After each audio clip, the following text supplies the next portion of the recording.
I learned from my mother how to roast seaweed over the gas stove. Then I dipped the rice ball in soy sauce and fed it to my little brother. Even though our house was messy, it was always filled with laughter and joy, until one day my father came home. He brought with him a beautiful stepmother. At first we were very happy, because someone was finally there to take care of us. The messy house became neat and clean. The stepmother also looked after our daily lives. She even gently wiped my hair dry. When my brother spilled food at the table, she gently warned him at first. But then her face turned serious. She pushed back her chair, stood up and tied her hair. I didn't notice the cruelty in her eyes. Instead, I smiled innocently at her. After that lesson, we became very obedient. The warm home-cooked meals turned into cold lunchboxes, but my brother was still too young to handle chopsticks.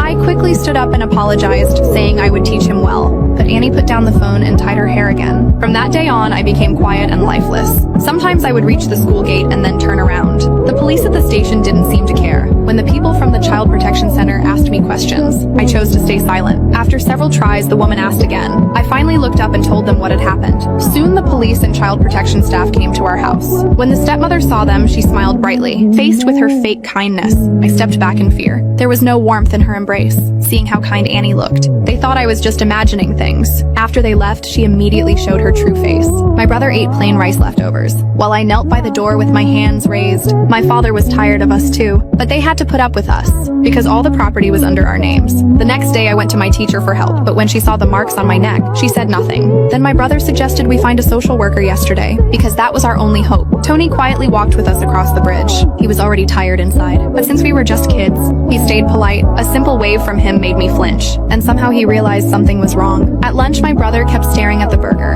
After asking, he learned it was our first time seeing one, so Tony patiently showed him how to open it. But when crumbs fell on the table, my brother panicked and screamed, as if punishment would come the next second. Even though Tony didn't understand why, he kindly cut the burger into small pieces, and that small act of kindness, it made me feel hope again. After spending a whole day with us, Tony planned to take us home. My brother saw the doll in the car, but I told him it belonged to Tony, so he leaned back in disappointment. Tony was applying for a job in Seoul, but we went to find him again. We brought a picture of our mother, hoping he could help us find her. Following Tony around made him feel helpless. Then he suddenly got a call from Seoul. They had found him a new job. He hurriedly drove us home and told us to go inside quickly, but we didn't want to leave him. Even when he left us money for another burger, we still refused to get out. Finally, Tony gave us the doll and his phone number. Only then did we smile and leave. After Tony was gone, we felt so sad. When we opened the door, it felt like entering hell. By accident, our stepmother found Tony's business card. She thought we had reported her again. In my hopeless gaze, she tied up her hair once more. The next day at school, I felt terrible,